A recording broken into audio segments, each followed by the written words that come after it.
Muito bem, muito bem. Bom, estou aqui.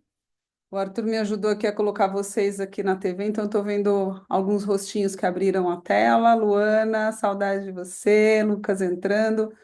Seria muito bom ver o rostinho de vocês. Se estiverem podendo abrir a câmera, vai ser bem legal. Bom, primeiro, hoje eu ouvi de uma amiga que trabalha comigo que se você não sente frio na barriga numa estreia, é meio estranho, né? Então, eu estou há 20 anos dando aula já em sala de aula, fazendo vídeos para o YouTube, mas recebi um chamado para fazer essa aula sobre esse tema que mexe tanto comigo, que tanto me provoca, que é falar sobre vocação. E pensei, caramba, ao fazer esse convite, o que será que passou na cabeça dessas pessoas, né? Será que ela quer vender mais uma aula? Será que ela quer fazer um pitch de venda no final? Eu fiz questão até de deixar no Instagram que essa não é a ideia hoje. A ideia é falar um pouquinho do que eu venho vivendo há esses 20 anos de, de carreira na área de educação, desenvolvimento humano, né? Sou formada na área de educação desde os meus 18 anos, e desde então venho estudando bastante diariamente, e aí todas as áreas que eu posso, eu estou envolvida, seja filosofia, psicologia, pedagogia, né? Que é a minha formação lá, a primeira formação. E falei, cara, como é que eu posso dividir um pouquinho do que eu sei ali, do que eu aprendi? E sempre costumo dizer que o diploma, ele não é nada se você não tiver o conhecimento atrelado à realidade, aos pés no chão, vivendo o dia a dia, entendendo como que funciona a vida das pessoas na prática. E falar de transição de carreira, falar de vocação é algo que eu mesma vivi na pele ao longo da minha jornada. Então, eu tenho esse projeto, que é um projeto para além do trabalho, é um projeto de vida, de poder contribuir com almas que estão a fim de encontrar a tua vocação, né, de descobrir esse ponto de conexão, o que que elas vieram fazer nesse mundo de meu Deus, e é algo que me chama. Então, nessa aula de hoje, eu mais preciso de vocês do que vocês de mim, e a grande ideia de eu começar essa aula é porque eu quero exercer a minha própria vocação, né? De estar aqui falando de algo que eu considero muito importante. Então, já para quebrar alguns tabus aí, a gente não vai ter. Claro que a ideia é apresentar a minha experiência com o Vocari, que é a mentoria de transição de carreira e não só de transição, mas de reestruturação profissional, espiritual, relacional. Pessoal, eu acredito que a vida ela é íntegra e a gente precisa olhar para todos esses pilares, né? Também dispor aqui toda a experiência que eu tive ao longo desses anos, é um método que eu já toco atendendo pessoas com ele há mais de 7 anos, então queria trazer um pouquinho disso. Até anotei alguns recadinhos aqui. Primeiro, que a intenção dessa aula não é ficar trazendo conceito complexo, né? A gente estuda muito e vai buscar na filosofia entender os conflitos humanos, mas quando a gente vem falar aqui na internet, a gente precisa saber decodificar, trazer uma linguagem mais simples e acessível. E eu estou nessa tentativa hoje de, numa aula curta, não é uma aula longa, pelo menos pincelar alguns pontos que são muito importantes para o desenvolvimento da carreira de vocês. Então, a ideia é que a gente não vai conseguir entrar em profundidade em alguns temas, né? Mas que eu consiga pelo menos plantar uma sementinha aí de vocês continuarem nessa busca incessante de se autoconhecer e como que eu consigo converter essa seta que muitas vezes está para nós, converter para fora. O que mais que eu queria trazer antes da gente dar partido na aula?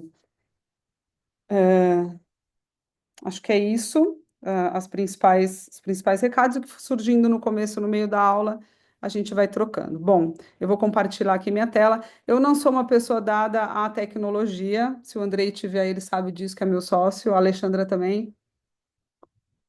Eu sou a velhinha coroca que gosta de papel, sabe? E aí eu tô me adaptando à tecnologia agora, e tá sendo bem bom, porque pelo menos eu consigo ter mais eficiência em algumas coisas. E é isso que a tecnologia dá, né? Mais eficiência. Mas vamos lá.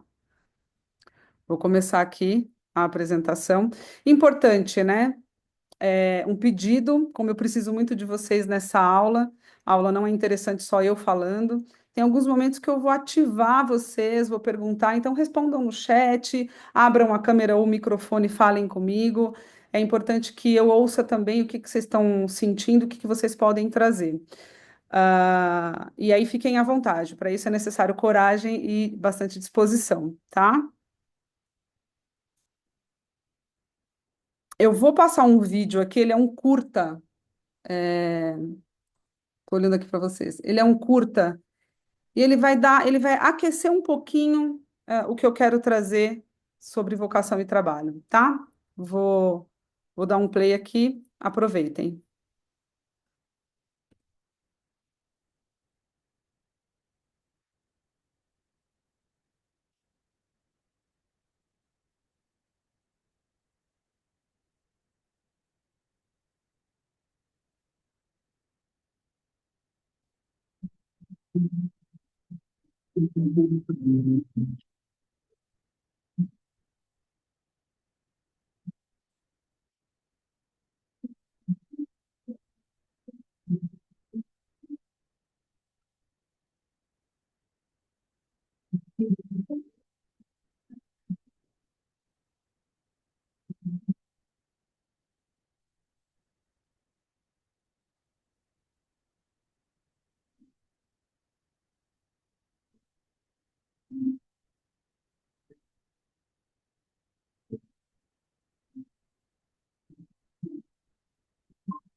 Amor, o que é isso aqui? Eu tenho que ficar.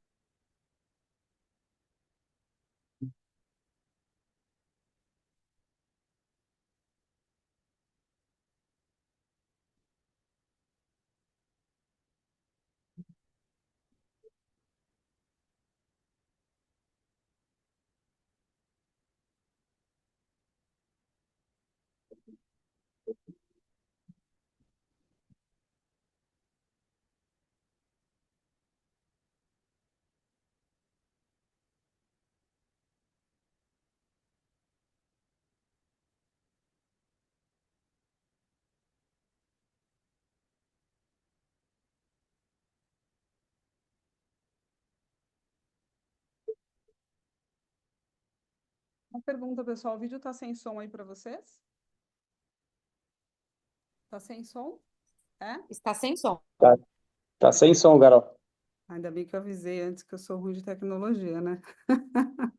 Só um minuto, peraí, que eu vou ver se eu libero aqui na configuração. Você sabe mexer no som aqui?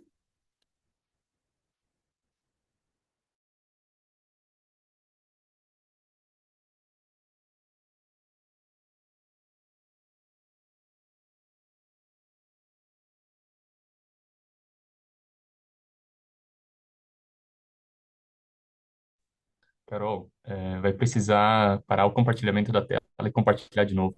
Aí aparece a opção de compartilhar som. Olha só, peraí. Deixa eu compartilhar de novo.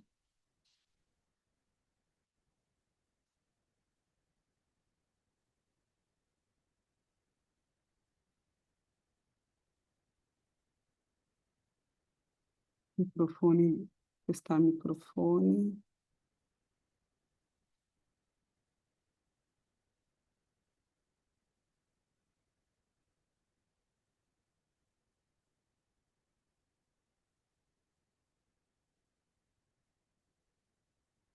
Veja se foi agora, pessoal. Vou colocar aqui, eu mexi na configuração. Peraí. Oi? Sim, Agora tá com áudio? está com áudio. Ah, ótimo. Desculpa, gente. Só vou voltar um pouquinho aqui, tá?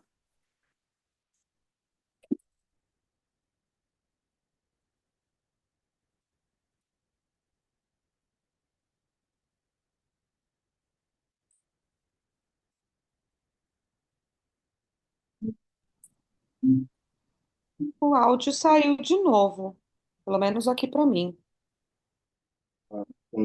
Quando ela voltou, o vídeo saiu de novo. Jura, Tá gente? pegando um pouco do áudio do seu microfone, Carol, por isso.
Uma pena que ficou sem o áudio, mas acho que a mensagem chegou aí para vocês, né? Esse vídeo é tenso mesmo. Eu vi que a Júlia colocou aqui. Esse vídeo é duro de assistir. É verdade. Esse vídeo, ele tem uma mensagem forte. E aí, aí entra essa pergunta, né? Eu gostaria de saber de vocês aqui, de que modo esse vídeo fala conosco, né? De que modo ele mexe com a gente? Se vocês quiserem abrir o microfone, escrever no chat, como que esse filme conversa com a nossa vida, olhando para ele? Oi, Carol, boa noite. Ei, tudo bem? Boa É um noite. prazer estar aqui. Obrigada, eu que agradeço você estar aqui. Que alegria. Obrigada pelo convite. Eu acho que a principal mensagem que esse filme mexe conosco é justamente como a rotina pode nos tornar apáticos. E a apatia é um sentimento muito ruim, né, para nossa troca enquanto comunidade, até para nosso desenvolvimento. Acho que tem um pouco dessa relação, né? Sim, obrigada, Nath. Tem essa relação. E esse filme, esse curtinha, eu estava pesquisando algo que pudesse. E a música falhou, mas a música traz esse sentimento também, porque a música mexe com as nossas emoções, né? Vou mandar o link desse vídeo para vocês assistirem com calma depois, lá no grupo. Ele fala de alguns pontos que eu gostaria de tratar aqui, não só o que está no filme, além dele, mas para começar a gente a entender. Essa semana eu estava aqui em casa mexendo em um trabalho da Bia, ela está fazendo um curso de final de semana. E coincidentemente eu já tinha assistido esse vídeo para escolher, para passar aqui. E aí fui pegar o material para ver como é que ela estava se saindo nesse curso, é um curso importante, que vai mexer inclusive com a vocação, com o futuro profissional dela, né? E aí achei este papel de um trabalho que ela fez. E a pessoa, né, o trabalho da escola era: como aproveito o meu tempo? E aí eu olhei, eu falei: "Meu, o que que ela fez aqui, né?" Ela desenhou, ao invés dela escrever, né, como ela aproveita o tempo dela. E eu pensei, eu falei, gente, é o Alique aqui, né? É o Alique aqui, que via a beleza, que via um jeito diferente de se expressar e foi sendo tolhido ao longo, né, da jornada, não só pela escola, mas pelo pai e talvez até pela própria sociedade. Eu falei, caraca, eu vivi essa situação e decidi até mostrar esse trabalho hoje. Eu falei para ela, filha, eu vou te expor na aula.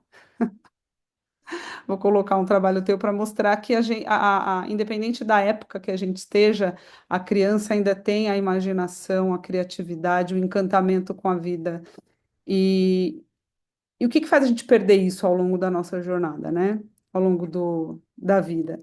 E aí tracei um paralelo aqui importante da gente acompanhar. Qual que é a atitude do filho diante da vida e qual que é a atitude do pai, né?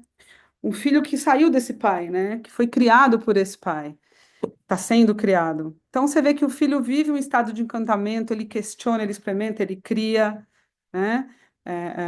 Ele é presença viva ali, ele vê a música, ele para apreciar a beleza das coisas, como quem acredita que está ali, que a vida é um privilégio, né? E não uma penitência. E ele cultiva a alma antes que o mundo ensine a amputar a alma, né? E você vê que a alma do pai só aparece quando ele está em contato com a vocação de ser pai, que é estar em contato com a beleza da alma do filho, né? E aí o sentido é essa tinta que pinta a alma da criança ainda, e que vai desbotando ao longo da jornada, né? O pai, ao contrário disso, vive submisso, age automaticamente, repete movimentos sem sentido, sua postura diante da vida é sombria, ou seja, como se viver fosse muito sofrido, né?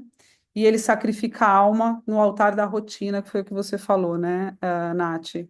Essa rotina, a rotina por si só, ela não é o problema em si, porque existem rotinas e rotinas, né? A gente vai falar disso. E ele vai perdendo essa cor toda vez que ele esquece o porquê que ele está aqui. Então, eu gostaria, acho que nessa aula eu tenho mais provocações do que respostas, eu não tenho respostas prontas, né? Eu falo que o trabalho do educador, ele é um trabalho de intuição e improviso, além de muito estudo, mas tem isso também. Então, eu gostaria de que a gente fosse refletindo nessa medida. Eu vou ficar de olho aqui no chat também para ver o que que vocês estão falando. A Jaque colocou aqui, né? Que as obrigações do dia a dia acabam com a nossa criatividade, espontaneidade, nossa unidade como ser único. Muito bom, Jaque. Lembrei agora a história do Pequeno Príncipe, sim, sim. E aí, quando a gente fala de vida, parece que a gente tem o trabalho como um forte pilar, né? E aí, vocês têm noção quanto tempo da vida de vocês passam dedicado ao trabalho? Eu fiz um cálculo aqui, um estudo, que se você colocar a tua vida inteira, porque você não passa a vida inteira trabalhando, que você tem a fase da infância, você tem a fase que você já para de trabalhar, que é a terceira idade ali, né?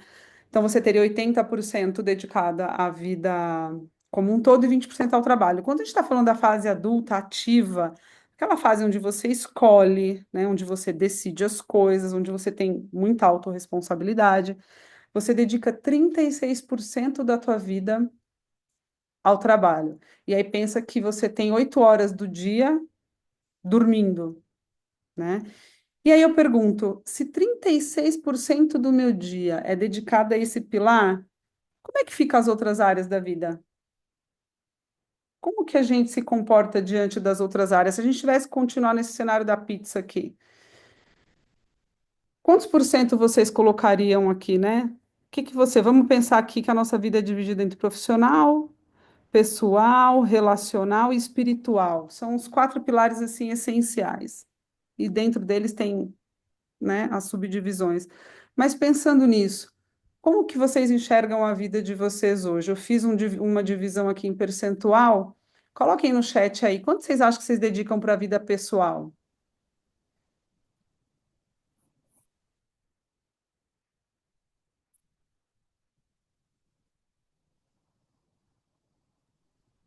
Deixa eu ver aqui no chat. 10% para o pessoal. O Tiago, tá por aí, que legal. O Henrique, 10%, Thales, 20%. Olha só. 25%. Veja bem, 30% a gente dedica para a área pessoal, que a gente está falando aí da saúde, das finanças, né, dos seus hobbies, das coisas que você gosta de fazer. Relacional, que são a convivência com os amigos, bons amigos, né? A convivência em casa, com a família, 20%. E o espiritual, veja só, 14%. E olhe lá, né? Essa estimativa não é só uma estimativa de estudo, mas eu mesmo nas mentorias é, consigo ganhar essa percepção fazendo uma anamnese com as pessoas que eu atendo.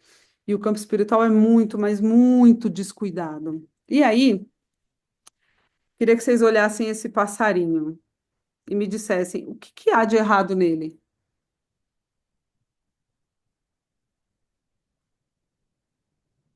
O que há de errado? Falta uma linha, né, para ele voar.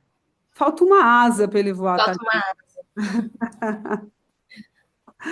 E aí eu costumo trazer essa analogia dizendo que quando você entra muita energia numa área só, é como um pássaro de um, né, numa área só, é como um pássaro de uma asa só, ele não alça voo. Você pode tentar, né? Você pode até fazer tentativas e dar aqueles pulinhos rasos, mas você não consegue alçar grandes voos.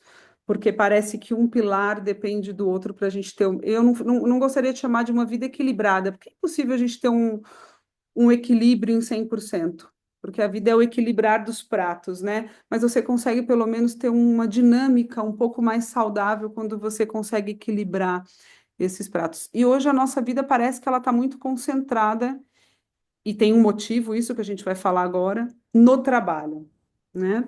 Diego colocou que assim como um pássaro precisa das duas asas, precisamos equilibrar o espiritual e o restante. Perfeito, Diego. E aí, nessa aula, claro que eu não vou conseguir abordar os outros pilares, como eu faço na mentoria, eu vou abordar diretamente o do trabalho. O que que a gente normalmente busca quando a gente quer trabalhar? Eu chamei isso hoje de pacote da felicidade, né? A gente quando vai trabalhar, tem lá o seu primeiro emprego, começa a prosperar, a gente meio que espera que o trabalho nos devolva uma certa felicidade. E aí essa felicidade muitas vezes ela está concentrada aí nas nossas conquistas, que visa a nossa segurança e o nosso conforto, certo? Chamar ele de pacote mínimo de felicidade. Quem aqui já comprou a tua casa que já ficou muito feliz com o teu imóvel novo? Quem aqui comprou o teu carro e falou, nossa, comprei um carro, que maravilha, agora eu vou poder ter liberdade, andar para lá e para cá, passear com minha família. Essas coisas, de certo modo, nos trazem é, um certo tipo de felicidade. É importante a gente falar de tipo agora, tá? E aí, antes de avançar, eu já quero fazer uma fala aqui importante. Aqui não é um discurso contra dinheiro, contra prosperidade, pelo contrário. O dinheiro ele tem o seu lugar e um lugar importante, mas a gente vai entender em que lugar é esse, né? E aí, quando a gente continua pensando nesse pacote mínimo de felicidade, a gente quer buscar mais. Carol, estou ganhando mais dinheiro, então, automaticamente, eu quero buscar mais segurança e mais conforto. Aí eu melhoro a casa, melhoro o tipo de carro, certo? Eu começo a prosperar e os meus desejos começam a ficar mais sofisticados, ok? Só que, Carol, pô, tô ganhando mais, né? Dá para ir para uma casa melhor. Olha só. Então, vou comprar aquela mansão. Essa aqui não tem piscina, aquela tem. Vou melhorar o meu carro, já que eu tô com dinheiro. Então, você perceba que você, do pacote mínimo de felicidade, você avança para o máximo e isso não para. Até você chegar aqui. Olha que interessante.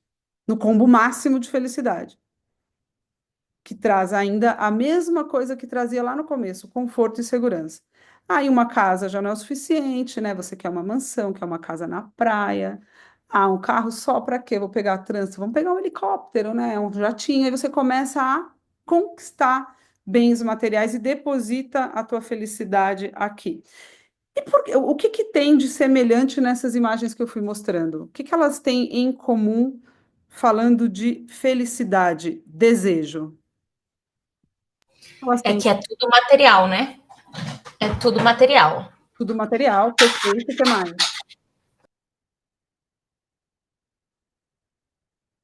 Prosperidade. Engraçado, olha só, se quando eu começar a trabalhar eu queria segurança e conforto, vocês concordam que o que aconteceu aqui, o combo máximo, ele só aumentou mais das coisas que eu já tinha? Percebam isso? Eu tinha um carro, eu quis um carro melhor. Eu tinha uma casa, eu quis uma casa melhor. Então, eu estou procurando atender uma necessidade humana básica, que é de conforto e segurança, mas olhando sempre para as mesmas coisas, porque o meu desejo está querendo ser alimentado, né, de uma coisinha chamada prazer. E aí, eu vou ter que convidar aqui o nosso queridíssimo Freud. Quem conhece Freud? É um psicólogo, né? Um médico austríaco, fundador da psicanálise, e ele afirma categoricamente que a nossa felicidade, a nossa realização está na vontade de sentir prazer. Claro, aqui ele traz a questão libidinal, sexual, mas quando a gente fala de prazer, é o prazer da conquista, é o prazer de sentir as coisas, né? E Freud traz isso em certo modo, né? Ele desbrava, na época, um pensar sobre isso.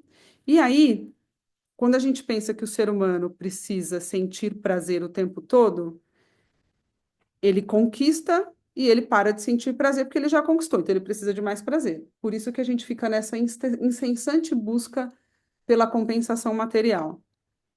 E olha que interessante, acontece uma coisa chamada esteira hedônica. Quem fala muito disso é não sei se vocês já leram esse livro aqui, Rápido e Devagar, do Daniel Kahneman. Hedônica porque vem de hedonismo, né, que tem a ver com deleite, prazer e tal. O que que esse fenômeno, esse estudo traz, né, no comportamento humano? Que você deseja algo, você se esforça para aquilo, você conquista, aproveita, aí você enjoa. Ah, enjoei. Enjoei esse carro, agora eu quero um carro novo. Aí vem mais um desejo. E aí você entra nesse ciclo vicioso de compensação material. E aqui eu estou falando só das materiais. Se a gente for falar de prazer, né, o vício no sexo, então eu quero sexo o tempo todo para me satisfazer, eu quero comer o tempo todo para me satisfazer. Então, a gente está o tempo todo em busca de satisfazer os nossos prazeres sensitivos e de conquista. Ah, Carol, mas qual que é o problema disso? Bom, existe um problema, porque é como se você. Por que que ele chama de esteira? É como se você tivesse em uma esteira. Sabe esteira de academia, gente? Já andaram, né? que você anda, anda e não sai do lugar? E o dinheiro está lá na frente e você está correndo atrás dele. E aí você cansa de correr e você não chega no destino que você queria. E aí, Richard Easterlin, ele fez um estudo na década de 1974, ali, na década de 70, e apareceu o paradoxo de Easterlin, porque ele começou a fazer um estudo social onde mostra que o dinheiro traz felicidade, é verdade isso, porque você começa a trazer sensações de segurança, e isso mostra para nós na pele, a gente sente isso quando conquista as coisas, uma certa felicidade. Mas ele foi fazendo um estudo, por isso que é um paradoxo, que essa felicidade tende a estagnar, ela chega num platô ali, que ela não alcança níveis maiores. Então, não quer dizer que uma sociedade rica é uma sociedade feliz. Ora, pois, como assim, né? Se a gente está falando que o dinheiro traz felicidade, o que atende prazer, deveria ser algo que aumentar, né? Pensando na lógica, aumentaria, não. Mas ela entra num nível de estabilidade, né? E aí, mais do que isso, quando a gente vem para a curva da riqueza versus felicidade, olha que interessante, você tem conforto e segurança, você vai ganhando dinheiro, dinheiro, sua felicidade vai aumentando, você entra numa zona de estabilidade. Esse excesso que tem ali esse excesso material, ele começa a gerar em você um certo peso. Olha que interessante. E aí o teu sentimento de felicidade começa a cair. Ah, Carol, mas o problema é o dinheiro. Eu estava dando aula esses dias e a gente estava falando sobre vazio existencial e tal. Aí um aluno falou: Ah, mas sabe o que acontece, Carol? O problema é o dinheiro. Eu falei: opa, tá colocando a culpa né? Em algo inanimado. O dinheiro é um papel. É como falar que o problema da preguiça é a cadeira, né? A culpa de você ser preguiçoso é a cadeira que é confortável, é a cama que é quentinha. O problema não é o dinheiro, o problema é como a gente lida com esse dinheiro, quando a gente deixa de transformar o dinheiro em meio e transforma o dinheiro em fim, né? Por isso que lá, quando todo mundo começa a conquistar as coisas, começa a sentir esse peso. Aí vem um cara chamado Alfred Adler, que fundou a psicologia individual, que diz: ah, não, Freud está ultrapassado. Freud falou que é o prazer, mas não é o prazer.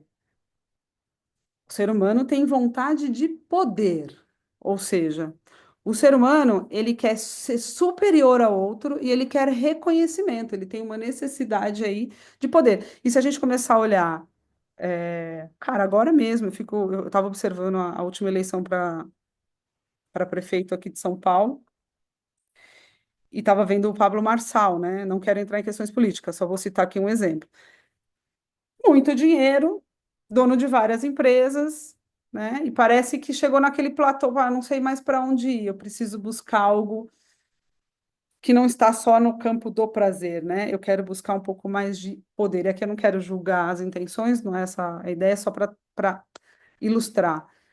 E aí, se a gente começar a olhar a história, né, ao longo da história, aí você pega Hitler com a Segunda Guerra, essa necessidade, eu já tenho tudo que é material, então eu preciso satisfazer o quê? Uma coisinha chamada ego, eu preciso de poder e superioridade.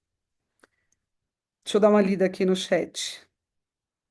E o próximo desejo, a próxima conquista, a próxima realização, é isso aí. Se a nossa alma é imortal, nada mais justo que a única coisa capaz de preenchê-la também seja imortal, os prazeres materiais têm um limite. Muito bom. Tem um limite, verdade. Tem um limite porque ele acaba sendo num teto mais do mesmo. E aí vem um cara com causa para falar, né? Que diz, não, Adler e Freud, aí eu estou falando de três personalidades na história aqui, que discutiram, foram contemporâneos, tá?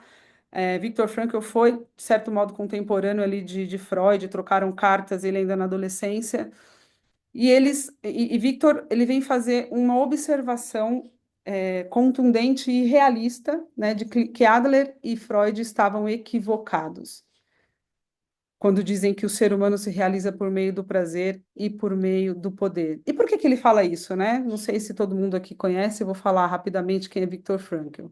Ele é um sobrevivente do campo de concentração, ele escreveu esse livro aqui, Em Busca do Sentido, e ele viu lá dentro, sentiu na pele, que o que mantinha as pessoas vivas era ainda ter a esperança de conseguir viver algo lá fora e transcender aquela realidade, né? E não era voltar para casa, não era voltar para o carro, era voltar para alguém, né? Era encontrar sentido numa vida que pudesse ter impacto. E lá ele cria a logoterapia. Eu sou logoterapeuta, estou me formando agora em logoterapia, mas já estudo Viktor Frankl há mais ou menos uns 10 anos. E ele, diferente de Freud e Adler, que construiu a teoria dentro do sentado no seu divã ali, ele não, ele viveu dentro, acho que do pior cenário que um ser humano poderia viver, sem saber se amanhã você acordaria dentro de uma câmara de gás, trabalhando a níveis humanos. Eu não sei se vocês já assistiram algum filme do Holocausto, então vocês devem entender o que eu estou falando. Cara, comida não tinha, era uma água rasa, as pessoas comiam da própria fezes lá dentro. Ele dormia numa tábua de 2 por 2 com 9 pessoas em cima dele. Então as pessoas se suicidavam na frente dele ali porque não aguentavam tanta dor. Ele falou o seguinte: ele falou que mesmo diante da maior situação de dor, você ainda tem a opção de escolher, né? E ele diz que ninguém tira a tua liberdade de escolha. Então, muitas pessoas lá dentro arriscavam a própria vida para fazer o quê? Para dar pão escondido, para ajudar o próximo, mesmo sabendo que poderia ser morto a qualquer momento. E ele diz, não, o ser humano ele tem vontade de sentido, que não está voltado para o lado material, não está voltado para o lado do prazer. E ele viveu isso lá dentro e depois ele conseguiu estruturar toda a tua filosofia e teoria. E aí, seguindo no nosso gráfico, você começa por um impulso hedonista, né? Quando você é movido pelo prazer a conquistar. Aí você acumula material, você busca status e controle. E por que que você começa a cair? Por que que depois desse platô você começa a descer no gráfico? Não é porque você tem o dinheiro, não é porque você tem a casa. Isso não é o problema. O problema é que você construiu isso sem construir o mais importante, o teu valor existencial, né? A estrutura interna que você precisa para dar conta de quando você, né, conquista essas coisas. E aí ele diz que é você ter esse sentido para além do teu ego. Quando você não encontra isso, você entra no que ele chama de vácuo existencial. Aquela angústia que a gente sente, aquele vazio, né? Eu estava fazendo um estudo sobre o suicídio. Eu não sei se vocês têm uma noção que a cada 40 segundos uma pessoa tenta se matar. São mais de 1 milhão no mundo inteiro que conseguem se matar. E a gente tem mais de 20 milhões de pessoas tentando se matar no mundo durante um ano. E a maioria delas está entre adolescentes, idosos, né? E uma parte ali na fase adulta.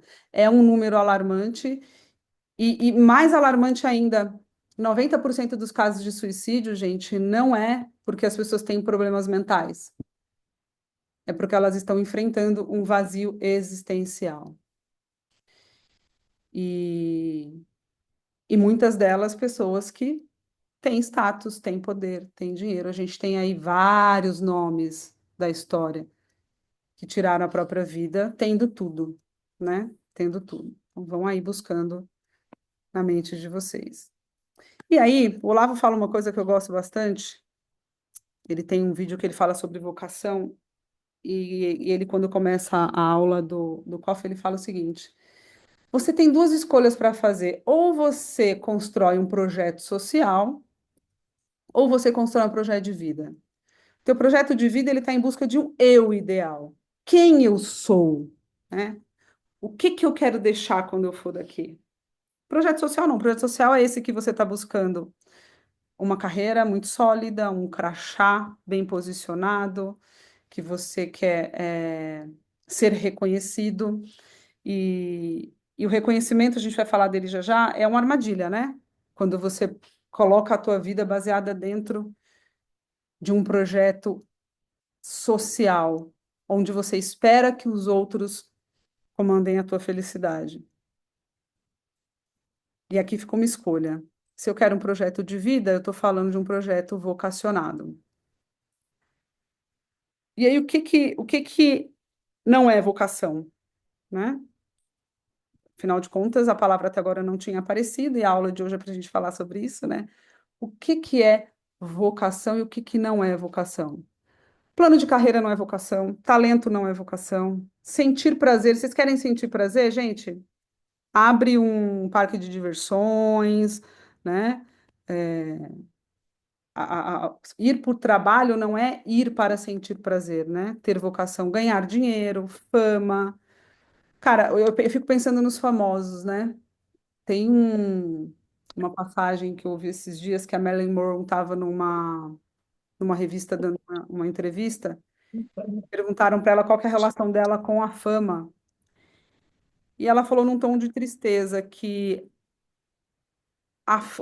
quem é famoso, o público não ama você, né? E não é amor que ele sente por alguém que é famoso, ícone.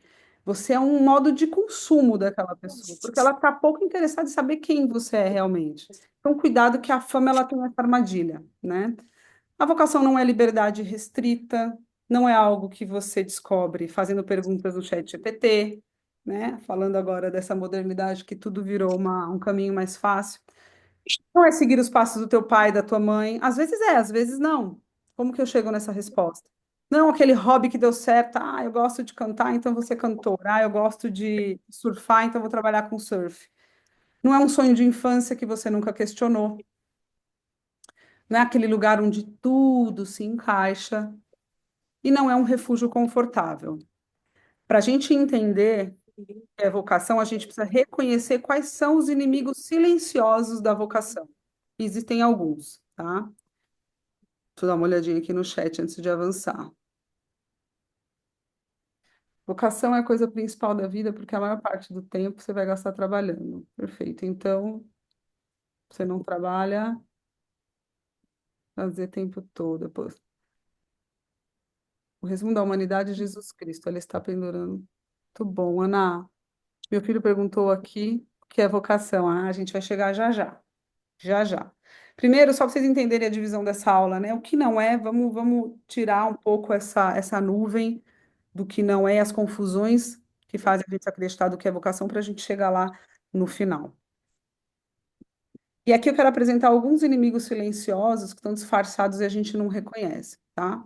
Um deles é a conformidade social. É impressionante como as pessoas estão cada vez mais parecidas esteticamente, as pessoas estão tendo cada vez mais o mesmo comportamento. Existe uma engenharia social construída para isso, né? Sorte daqueles que conseguem perceber e se destacar. Eu não sei se vocês já assistiram um vídeo bem interessante de uma professora que entra numa sala de aula com os alunos, ela está com uma pasta verde e ela fala: vai entrar um aluno aqui, eu vou falar que a pasta é vermelha, mas vocês falam que é verde, vocês falam que é vermelha. E aí ela começa. Todo mundo é vermelho, a pasta é verde, vermelha. Quando chega nele, ele fica, é vermelha e a pasta é verde. Pensa que nós chegamos numa época que você está questionando aquilo que você vê para entrar em conformidade social. Olha que loucura. Olha que loucura. E aí tem vários testes que mostram isso. Aquela mulher que levanta conforme a campainha vai tocando. São vídeos famosos da internet. Então, cuidado, as mulheres estão querendo ficar todas do mesmo jeito. A gente quer usar. Cara, existe Se a gente não perceber, a gente é levado por essa onda aí, tá? Um outro inimigo, a inveja. E essa inveja vai corroendo a tua alma, porque já dizia, não sei se vocês conhecem Triângulo Mimético de René Girard. Ele diz que o nosso desejo parte do desejo do outro. Então, toda vez que a gente vê algo no outro, a gente praticamente quer modelar. E a gente faz isso desde pequeno, porque nós temos aqueles tal dos neurônios de espelhamento. Então a gente imita, que é a mimese, a gente quer imitar. E o Instagram, estou falando Instagram, mas várias redes sociais, eu trouxe aqui esse ícone para trazer referência. A gente olha aquelas pessoas maravilhosas, aquela casa, aquela viagem, aquela roupa, aquela pele, a gente começa a se achar um nada. E acha que a vida da pessoa é maravilhosa. E aquela inveja vai consumindo a tua luz. vai te trazendo um nível de infelicidade, porque que as pessoas têm. Engraçado, vocês querem mimetizar algo, copiar algo que você não sabe nem, você nem sabe se aquilo é para você. Olha a loucura, né? Eu quero copiar algo sem ter feito uma análise se aquilo de fato é para mim. E aí, quando eu não consigo, vem a frustração, vem aquele sentimento de incapacidade. A pressa é um outro inimigo. Tem uma frase muito boa que eu uso bastante, e faz tempo que eu penso nela, que o tempo não perdoa o que se faz sem tempo. Então perceba que tudo que é feito com muita pressa, é feito na correria, muitas vezes ou não dura, ou você precisa refazer, né? Estava olhando aqui o livro do Homero, eu tenho o livro do Homero e fiquei pensando, caraca, esse livro existe há mais. Bom, se a gente está falando de 800 anos antes de Cristo, há mais de 2.800 anos, e você ainda encontra esse livro numa prateleira. Por quê?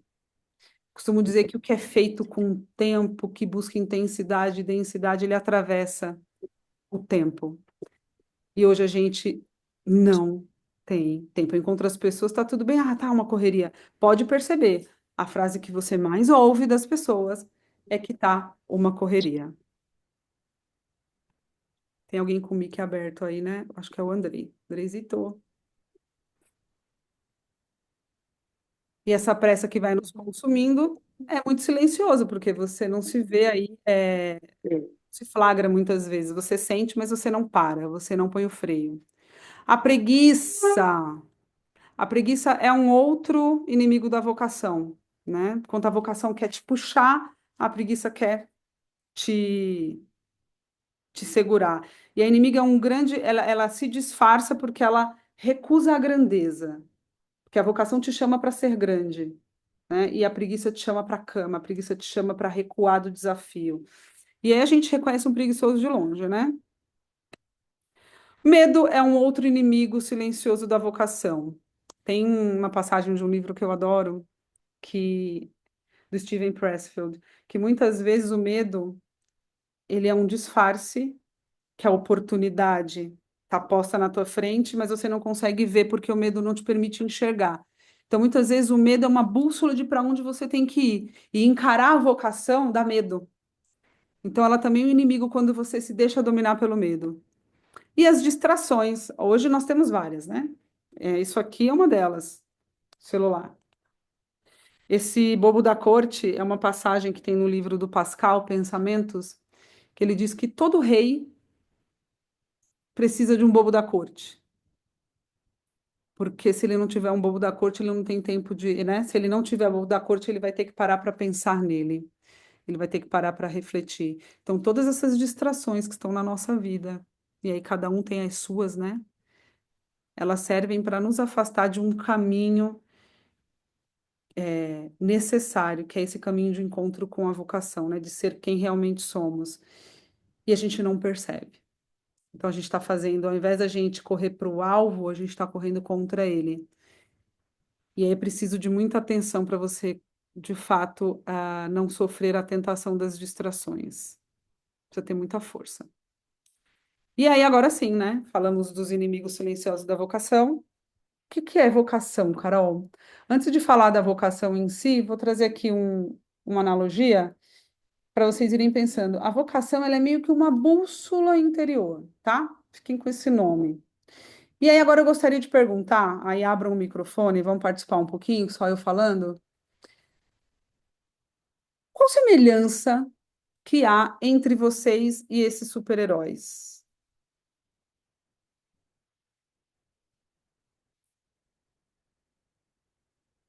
Já que a gente está falando de vocação, sem esquecer o tema principal. Quem pode aí, seu corajoso? Eu acho que é que todos têm uma missão, Todos têm uma missão? Boa. um caminho, né? Caminho. A Um gente, diferencial também. ah, A gente se distancia muito dos super-heróis, né? Porque a gente vê, a gente costuma ver os super-heróis só na televisão. Mas existem muitos super-heróis do nosso cotidiano. Muitos. E a gente tem muito mais semelhanças do que vocês imaginam com um super-herói. Super-herói tem superpoderes, a gente também. A gente só não levanta pedra, né? A gente não consegue fazer algo muito sobrenatural. Mas pensando em seres humanos, a gente tem superpoderes. O que que seriam os nossos superpoderes, na visão de vocês?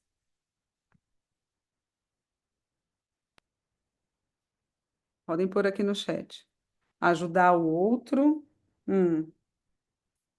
Mais. Talvez a nossa capacidade de aflorar as nossas maiores qualidades em prol do outro. Eu acho que dá para complementar o comentário que escreveram. Bom, o Henrique colocou aqui nossas habilidades. Boa, Henrique. Os nossos superpoderes, eles são como os nossos talentos, né?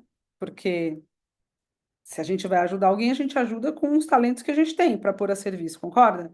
Então vamos tratar os nossos talentos, dons e habilidades ali como os nossos superpoderes, tá? Então até aí a gente está se igualando aos super-heróis. Todo super-herói tem uma chama interior. A gente também tem. Se vocês estão aqui, quantas pessoas estão aqui nessa. Não estou conseguindo ver a quantidade de participantes. Quantas pessoas estão nessa reunião? 85. Se vocês estão aqui, eu tenho 85 pessoas participando. É porque, de algum modo, a palavra vocação mexeu com vocês. Porque tem uma chama interior aí, vocês ainda não sabem nomear, que é uma inquietação que vocês querem conectar com alguma coisa lá fora, tá? E o super-herói tem isso, né? Pega qualquer super-herói, ele tem uma inquietação por fazer algo. E ele começa meio que de um modo, né, meio perturbado, meio sem saber como ir, meio que recusando um certo chamado, mas ele não consegue evitar. Todo super-herói precisa fazer escolhas e a gente também precisa, todos os dias da nossa vida, a vida nos convoca, né?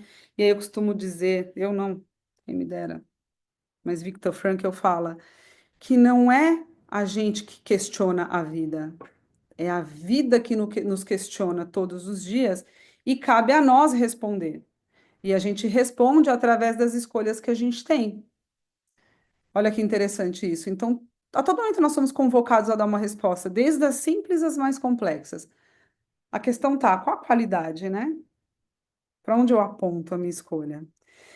Super-herói enfrenta desafio, aceita riscos, vai para o desconhecido, certo? A gente também, quando precisa tomar uma decisão, precisa aceitar um projeto novo, né?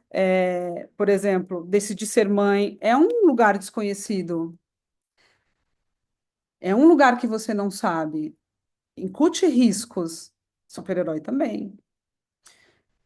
E o super-herói precisa atender um chamado. Lembra da chama? O que que é o chamado? O chamado é o que está lá fora. E essa chama busca essa conexão, né? De colocar a chama junto com esse chamado. Quando eu estou falando de chamado, é impossível, tá, gente? Impossível você atender um chamado voltado à vocação sem viver o que eu chamo de arco de tensão, que é sair do ser para o dever ser. É aqui que mora a chave. Muitas pessoas não querem assumir o compromisso do dever ser, porque vai exigir de você sacrifício. Ai, Carol, mas eu já me sacrifico tanto. Você se sacrifica pelo quê? Vamos lá? Para comprar casa, o carro. Lembra que a gente não está falando mais disso? Eu recebi umas mensagens no nosso grupão lá do WhatsApp ontem, e a gente vai falar delas no final da aula, vai ser a melhor parte, que algumas pessoas estão vivendo um certo sofrimento e encarando o trabalho atual hoje como um sacrifício. Não há, tá? Coloquem isso na cabeça de vocês. Não há como viver uma vida vocacionada sem sacrifício. Mas vamos entender o que que é o sacrifício. Alguém aqui já ficou no hospital com algum familiar? Responda aí no chat. Se doar pelo outro, um exemplo, maternidade. Carol, muitas dúvidas aqui. Muitas vezes vejo que não percebemos esses chamados. Você irá se aprofundar nisso? Sim. Por gentileza, inicialmente você trouxe a falta de investimento na espiritualidade. Qual seria a conexão da espiritualidade com o valor da logoterapia? Muito bom. Vamos responder. Sim, sim, sim. Não me deixem esquecer essas perguntas, tá? 2 meses na UTI com meu filho. Perfeito. É bom ficar na UTI vendo teu filho ali? Ou acompanhando uma mãe que está doente? Não é bom. Você faz isso porque algo te move a fazer isso. Uma coisinha chamada amor. E sacrifício é isso, é sofrimento com amor. Você se dispõe a sofrer por algo que você ama. E é impossível você ter um trabalho vocacionado que você não ame. E para isso você vai viver um certo sacrifício, porque existe 3 coisinhas que vocês não vão se livrar. Aí já é bom vocês anotarem aí. 3. Trabalho. Cara, acordar de manhã dá trabalho. Arrumar a cama, preparar o café, tomar banho. Até um pedinte na rua ele trabalha, porque se ele não pedir comida, ele vai morrer de fome. Então, é impossível você imaginar uma vida sem um certo esforço, ok? Também não terá na tua vida certezas. Ninguém sabe o que vai acontecer com vocês quando vocês desligarem dessa reunião. Eu estava dando uma aula em Blumenau uma vez e estava no café conversando com uma menina, ela tinha 33 anos na época. Conversando, vai conversando, a gente voltou para a sala de aula, deu 5 minutos que a gente voltou do café, ela caiu no chão e começou a sentir uma dor no peito. E eu, no meio da aula, 30 pessoas na sala de aula, eu falei, meu Deus, como é que eu vou ajudar essa pessoa? E aí todo mundo para cima dela, ela com uma dor no peito, sei que a gente correu, levou ela para o hospital, ela ficou internada e ela veio a falecer depois de 5 dias, deixando um filhinho de 2 anos. Eu falei, caraca, quando que ela imaginou que ela vinha para uma aula aprender, estudar e ia sair daqui sem vida, sem poder ver o filho, né? Então, a maior agonia do ser humano é ele não ter controle sobre as coisas. Pode perceber. Todo o teu sofrimento, toda a tua ansiedade é nessa incerteza de você não controlar o futuro. E aí, desculpa, se você não tiver, aí digo, não é nem inteligência emocional, né? É uma certa fortaleza para lidar com isso, você vai viver andando nessa corda bamba e angustiado, porque tu não vai controlar você não vai controlar o futuro, mas não vai mesmo. E aí, o que que a gente coloca no lugar? Força e coragem. Outra coisa que você não vai se livrar, de dor. Percebam que todos esses elementos que eu estou trazendo aqui, eles fazem parte da vocação, tá? Não tem ninguém nessa aula hoje que não pode dizer que não vai sentir dor, sofrimento ou que nunca sentirá. Então tem uma tríade aí, né? O Viktor Frankl fala de uma tríade trágica, negativa, que é a morte, a culpa e o sofrimento. Ou a gente já sentiu culpa ou vai sentir, ou a gente vai sentir dor ou já sentiu. E a gente, Olavo fala que a gente já se sente um fracassado porque a gente não consegue ganhar da morte. Então, quando a gente olha a vida lá na frente, no final da vida, a nossa angústia é não conseguir controlar a nossa própria subsistência. Tanto é que os homens agora estão investindo no transhumanismo, né? Tentando prolongar ao máximo a nossa vida. Acho difícil eles conseguirem, mas vamos lá. Então, 3 coisinhas que vocês não vão se livrar e está dentro da vocação: a dor, a incerteza e o trabalho. Ok? Ai, Carol, quanta coisa negativa. Sim, aí Garcia já falava, né?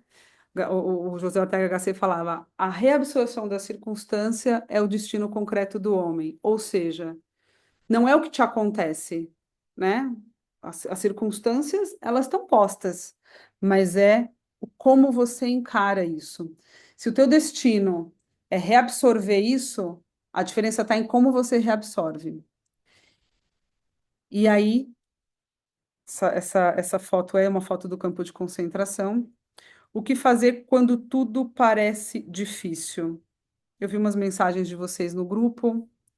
Sim, Tamara, é esse aqui, né? Rebelião das Massas. Tá na mãozinha aqui. Inclusive, quando eu vim para minha aula, eu falei, eu preciso me rodear dos meus amigos mortos, né? Aí eu trouxe o Boécio, vou falar dele já já. O que fazer quando tudo parece ser tão difícil? Pô, Carol, você está falando que na vocação, então, é sacrifício, é dor, é trabalho, é sofrimento. Tem alguma coisa boa nesse negócio? Aí é onde o negócio começa, né, a falar de vocação começa a ficar interessante. Quando a gente fala de sofrimento, o Viktor Frankl diz o seguinte: ninguém aqui é para ser masoquista.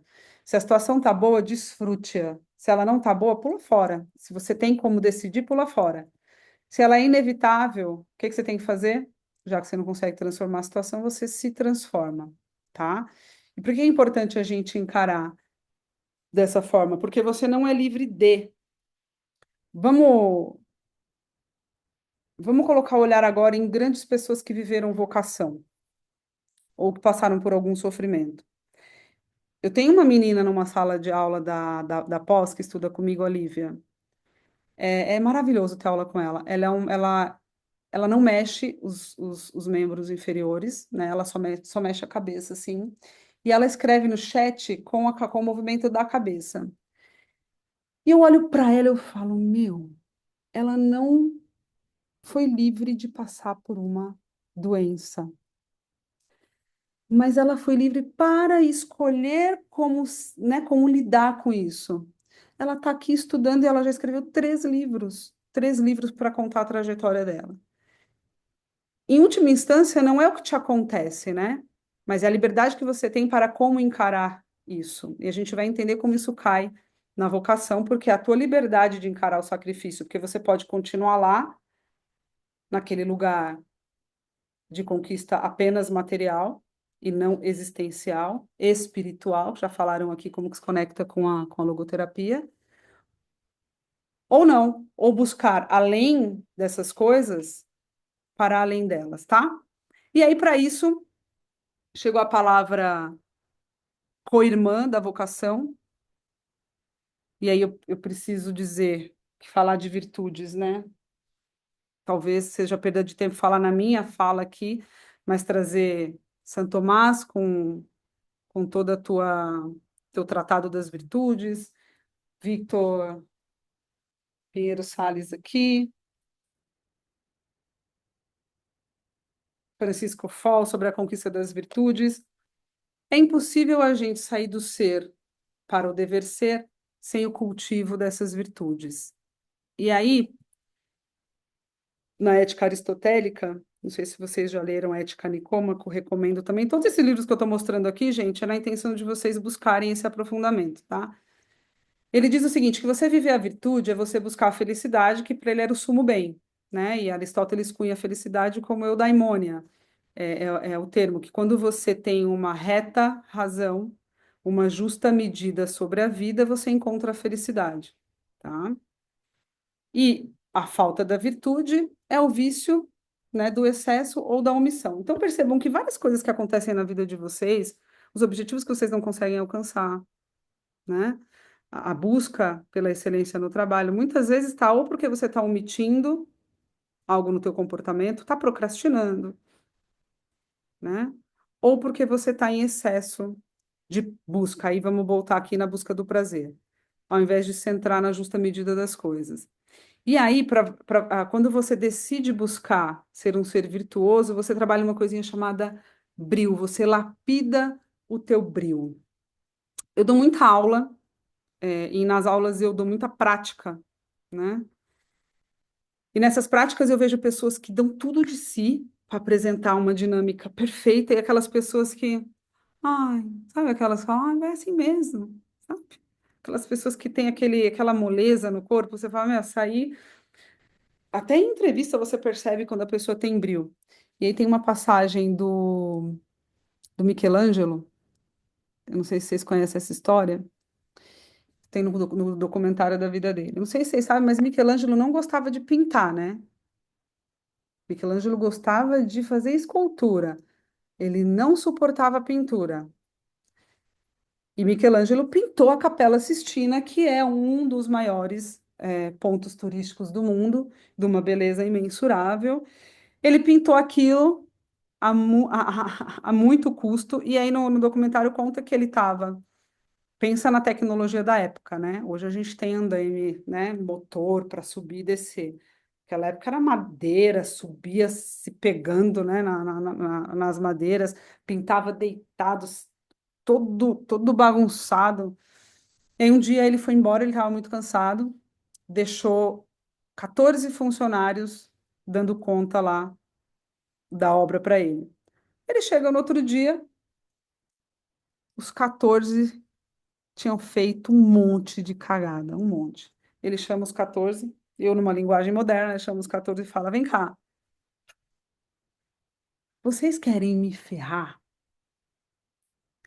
Eu deixei responsabilidade para vocês aqui, para vocês darem continuidade. Vocês fizeram essa porcaria, então vocês estão todos demitidos. Então, Michelangelo demite os ajudantes dele na obra da Capela Sistina e ele termina a obra, acho que não estava nem na metade, sozinho. É muito brio, né, gente? O que é o brio? É você não aceitar fazer menos do que você pode fazer, independente do que você esteja fazendo. Porque onde está a chave da questão aqui? Ele não gostava de pintar. Você não gosta de fazer planilha, você não gosta de atender cliente, você não gosta de vender, você não gosta de fazer a tua peça de marketing, você não gosta de ser atendente de supermercado, você não gosta de trabalhar no mercado financeiro, aí você faz o quê? Perde, né, o teu brio.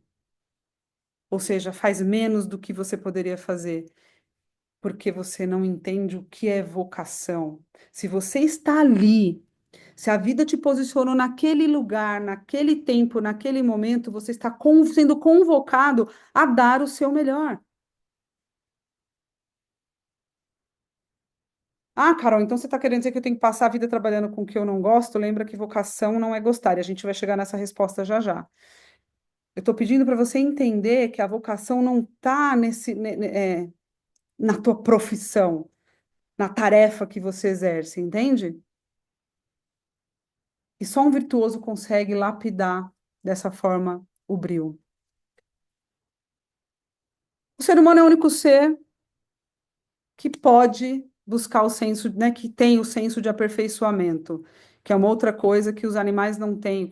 O que nos diferencia dos bichos é que a gente consegue se aperfeiçoar. Os bichos não. Os bichos não questionam a vida. Os bichos não têm volição, né, aquela vontade que vem da tua inteligência. Eu coloquei essa aranha aqui porque percebam. A aranha, ela é meio que uma arquiteta da natureza, né? Se você olhar, é bonito. Ela constrói uma teia que parece um arquiteto. Só que essa aranha, ela faz isso há milhares e milhares de anos do mesmo jeito. Se fosse o ser humano colocando a mão aí, com a tua capacidade de aperfeiçoamento, já teria ido muito longe. Essa caneta aqui, que eu uso no tablet. Antigamente, como é que se escreviam, gente? Tem alguém tentando falar aí? A Jaque quer levantar. É, o que eu também. É o que eu queria, quero falar, mas eu não queria te interromper. Não, vai lá, vai É lá. que sobre aquilo que você falou de fazer com brio, tem um exemplo que eu dou quando eu estou dando aula, ou até já comentei disso em alguma coisa no Instagram, de fazer muito bem feito aquilo que você odeia fazer. Vou dar um exemplo. Ah, eu sou empregada doméstica e eu odeio limpar casas, mas eu estou ali para aquilo. Por mais que eu odeie fazer aquilo, eu preciso fazer muito bem. Por quê? Para não ter que repetir. Para a dona da casa não chegar e passar a mão assim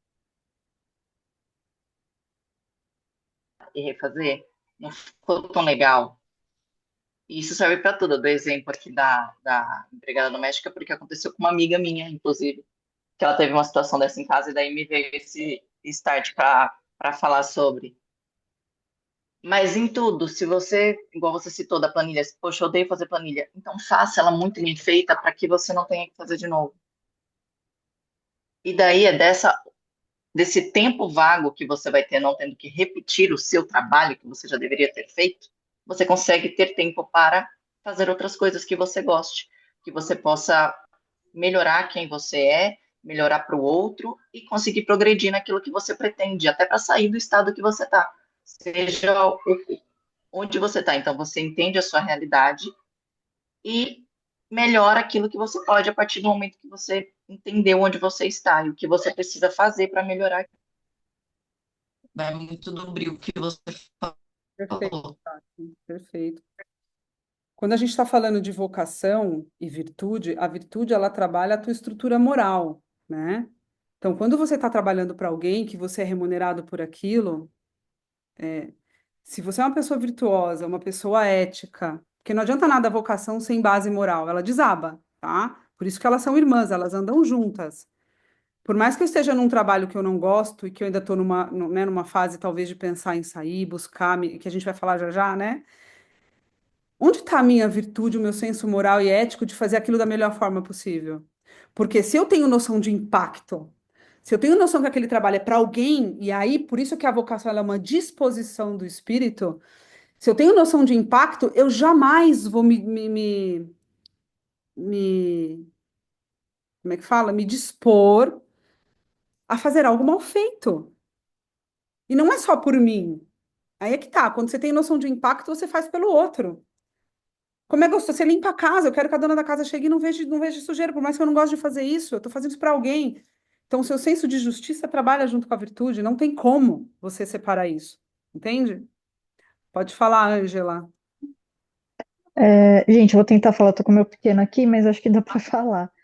É, Pegando muito o que a Jaque, acho que comentou, e isso que você comentou também, Carol, eu tô num trabalho onde tem um time mais novo do que eu tenho 36 anos, a média da idade do pessoal aqui é 26, Uhum. e aí eu falo com a minha amiga que é minha coordenadora, né? Eu, de fato, venho de uma bolha onde pessoas que, por mais que não goste do que está fazendo, fazem e entregam. Espera um minutinho, filho. Entregam o que precisa ser entregue, né? Então eu venho dessa cultura, eu venho dessa escola, né?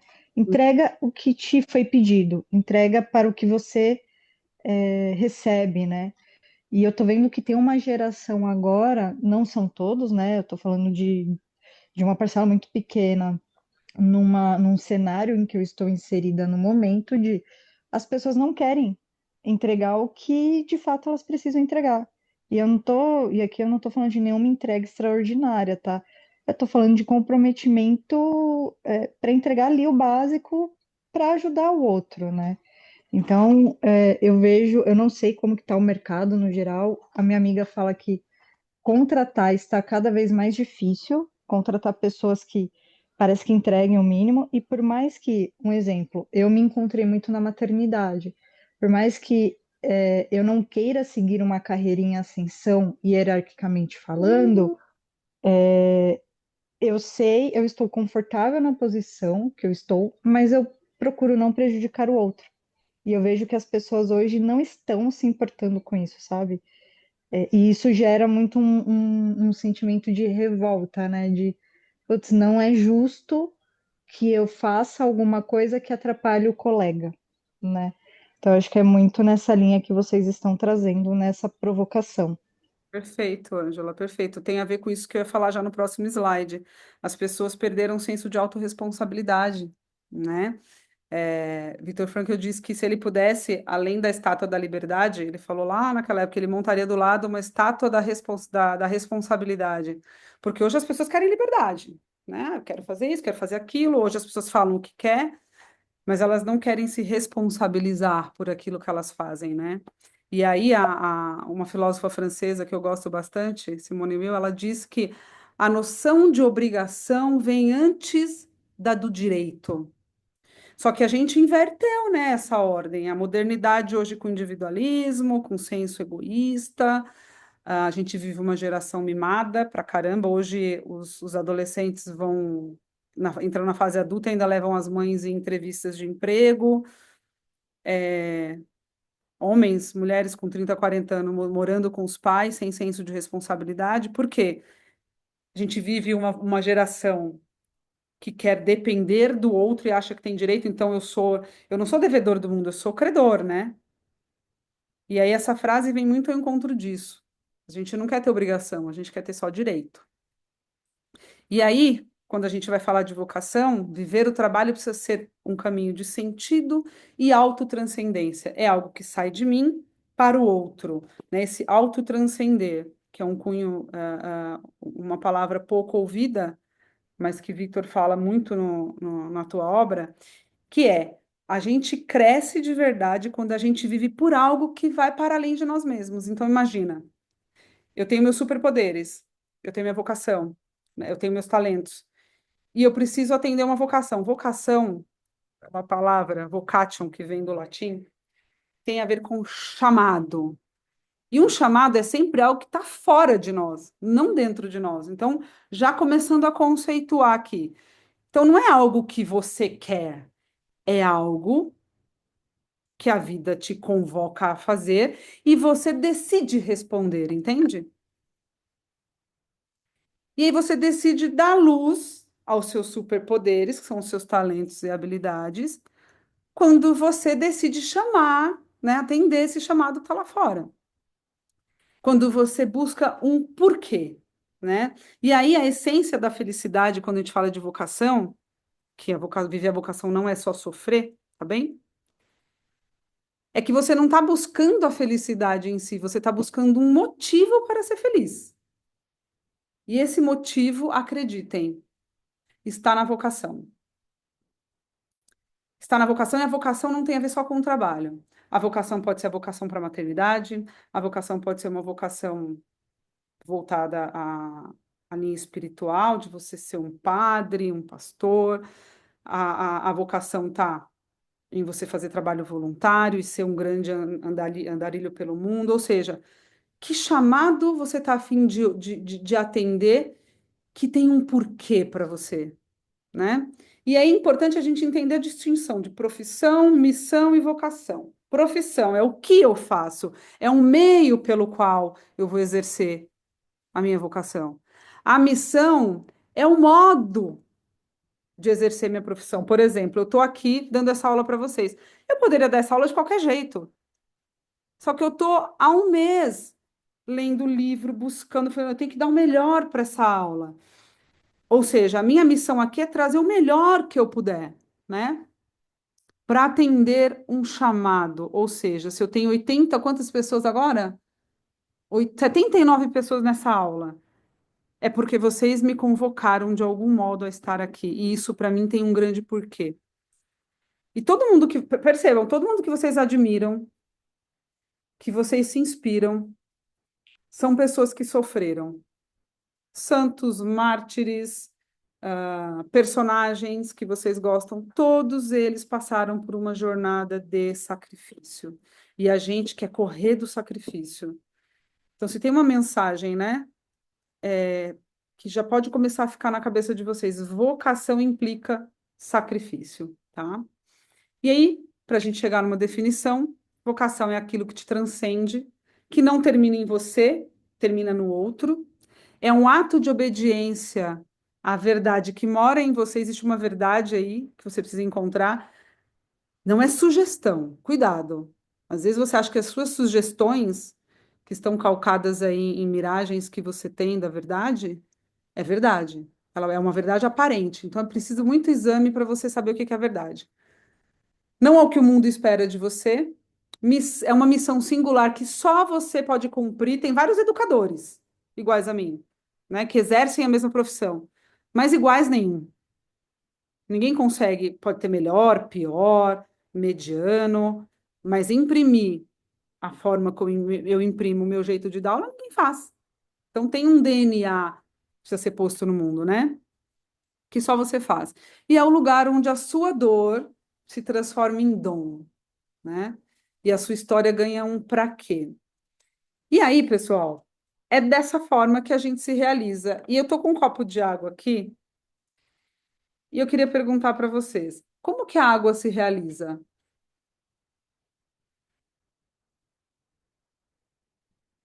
Como que essa água se realiza? E nos hidratando. Nos hidratando, Nath. Que mais? Matando a sede de quem bebe. Pois é. A água se realiza molhando. Simples assim. O fogo se realiza queimando. E vocês se realizam como, né? Eu tenho essa caneta aqui. Posso usar ela para prender o cabelo, né?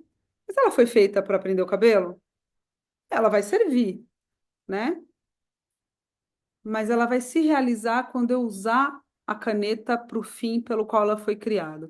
E vocês vão se realizar quando vocês fizerem aquilo pelo qual vocês foram criados para fazer.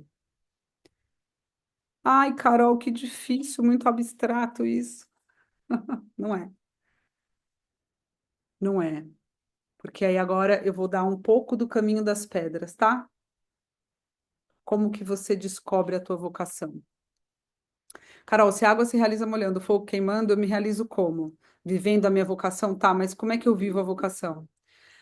Aqui eu vou dar uma notícia um pouco triste. A vocação, ela é mais do que você descobrir como um material em si, ela é uma disposição do teu espírito de viver aquilo que a vida te chama a viver, tá bem?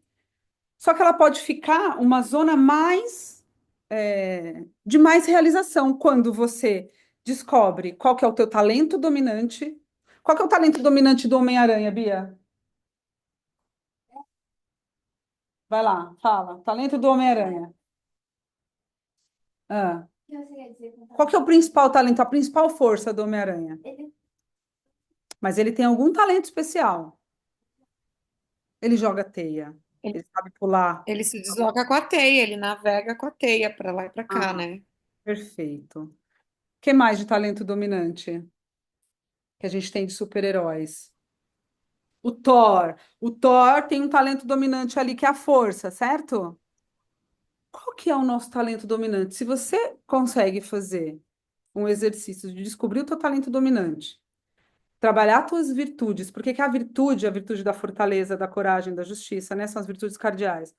Elas vão ajudar você a aguentar esse arco de tensão que a vida faz para você atender a tua vocação.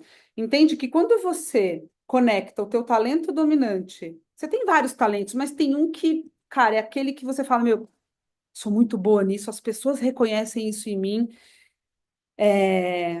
já falaram, eu já consegui ajudar as pessoas com esse talento, ok? Esse é talento. Quando eu me torno um virtuoso para suportar o processo de viver a vocação, você se realiza.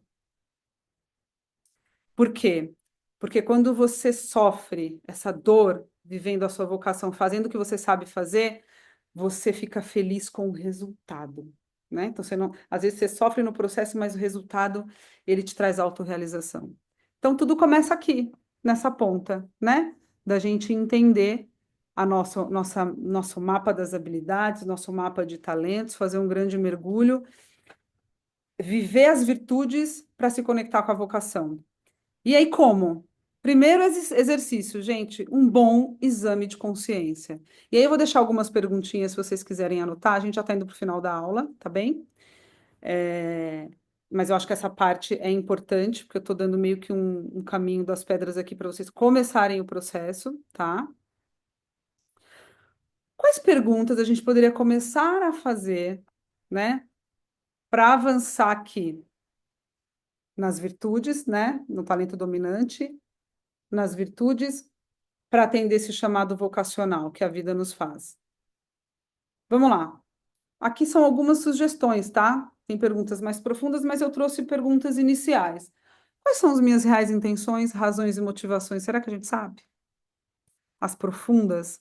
Quais as minhas fartas e faltas, né? O Roberto Tranjan, nesse livro aqui maravilhoso, é um livro que eu uso bastante na mentoria, tem mentoreados meus aqui na live, estão aí para comprovar. Ele fala muito que a gente tem as nossas fartas e faltas, né? Aquilo que farta em nós, fartura e aquelas faltas. A gente tem noção disso? Qual a minha maneira de agir no dia a dia? O que que eu sei fazer? Sobre o que que eu sei falar? Né? Eu estou aqui em busca do meu talento dominante. O que que eu faço com mais facilidade? Qual que é o meu maior desejo? Né? Qual que é aquele desafio que eu não vejo a hora de encarar? Será que existe algum? Porque normalmente a gente foge, né? Que é aquilo que eu falo? Nem tente me impedir, que é isso que eu quero que eu vou fazer. Eu com educação. Se falarem, Carol, você não vai mais dar aula, é como amputar as minhas pernas, né? Ainda assim eu daria aula, cadeira de roda. Ah, corta a tua língua, você não vai falar mais, vou dar um jeito de dar aula. Porque impotência, e aí eu tô. Cadê? Pega aqui, filho, o teu ukulele aqui, por favor. Olha que interessante. Eu não sei tocar isso aqui. A Bia sabe, né? A Bia, ela toca, perfeito? Um instrumento. Se ela pegar esse instrumento e ele estiver quebrado, ela consegue tocar? Não, né? Ela não consegue tocar. Mas por isso ela deixou de ser uma musicista? Em potência, ela ainda é uma musicista. Então, entenda que, independente das feridas, independente das tuas ranhuras, independente das tuas limitações, há algo em você que é potência e que pode vir a ser ato. Que potência é essa? Quando você investiga o teu desejo, você investiga essa potência, ok? E essa potência vai te dar essa sensação de que, cara, eu vou fazer isso e ninguém vai me impedir, tá? Então, eu queria que vocês começassem a fazer o exercício da busca do talento dominante por essas. E aí, esse convite é um convite importante quando a gente fala de aventura, pensando no super-herói, no filme que vocês assistem. Uma aventura, ela é traçada de muita dificuldade. A gente fala aventura, parece que a gente vai andar numa montanha-russa, né? Não, a aventura, ela tem sofrimento, ela tem vitória, ela tem riso, ela tem choro, mas ela precisa ser fértil. E o que que é fértil? É quando você planta algo numa terra que vai gerar frutos. Precisa gerar frutos, porque se formos uma terra infértil, se a nossa aventura, se essa jornada na vida for infértil, se a gente não conseguir ver frutos lá na frente que vão para além de nós, a gente de cara vai encontrar o vazio existencial. E a gente volta no começo da aula. E para isso eu preciso, né, falando em jornada, eu preciso que vocês tenham muita paciência. Paciência é uma palavra que vem do latim de patia. Quando a gente fala, vou visitar um paciente no hospital, a palavra vem daí, ele está sofrendo, né? Significa sofrer, suportar, aguentar. Ou seja, paciência na raiz tem a ver com suportar a dor, a demora e a contrariedade. Buscar a vocação, se autoconhecer requer paciência. Requer perseverança, que é o quê? É outra palavra que vem do latim, né? Que deriva do verbo perseverare, formado, intensidade, continuidade, ser rígido e firme, ou seja, fincar os pés. Sou paciente e não vou desistir dessa busca. Eu falo muito isso com meus mentorados na mentoria. Tem uma fase da mentoria que você quer desistir porque é difícil, as respostas não vêm. Eu falo que eu falo que eu não agrado, eu não estou ali para falar o que eles querem ouvir, sempre o que eles precisam ouvir. Tem choro pra caramba na mentoria, mas eles perseveram. Os que chegam até o final conseguem resultado. E aí é como se a paciência é suportar o tempo dessa dor do processo, e a perseverança é continuar caminhando mesmo ferido. A paciência te ensina a ficar, e a perseverança te ensina a avançar. E aí, eu finalizo esta aula. Eu tô aqui com uma vela acesa, tá vendo? Estão vendo? Então, né? Finalizo a aula, não finalizo essa parte, porque eu gostaria de abrir para algumas perguntas aqui, mas trazendo uma frase do Viktor Frankl, vocês viram que eu falo bastante dele, que ele diz o seguinte, que escrever um livro não é uma grande coisa, saber viver é muito mais. Ainda mais é escrever um livro que ensine a viver.